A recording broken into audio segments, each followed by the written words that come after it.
నమస్తే welcome to 3T TV news. Women development society ఆధ్వర్యంలో ఘనంగా టైలర్స్ డే బాదేపల్లి పట్టణంలో అంజలాద్రి నగర్ లో కార్యాలయంలో ఉమెన్ డెవలప్మెంట్ సొసైటీ అధ్యక్షురాలు బాలామణి పర్యావరణ పరిరక్షణలో భాగంగా అందరూ వస్త్ర సంచులు వాడాలని, కవర్లు వాడవద్దని సూచించారు. పర్యావరణ పరిరక్షించాల్సిన బాధ్యత ప్రతి ఒక్కరిపై ఉందని ప్రతిజ్ఞ చేయించారు. కుట్టు శిక్షణ పొందిన మహిళలకు సర్టిఫికేట్లను ప్రదానం చేశారు.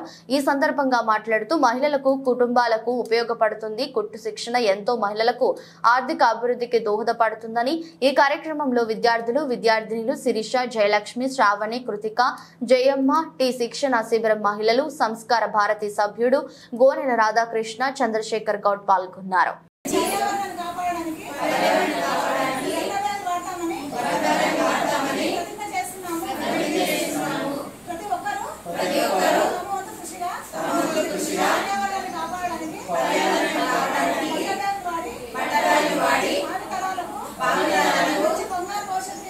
మంచి బంగారు భవిష్యత్తు ఇద్దాము.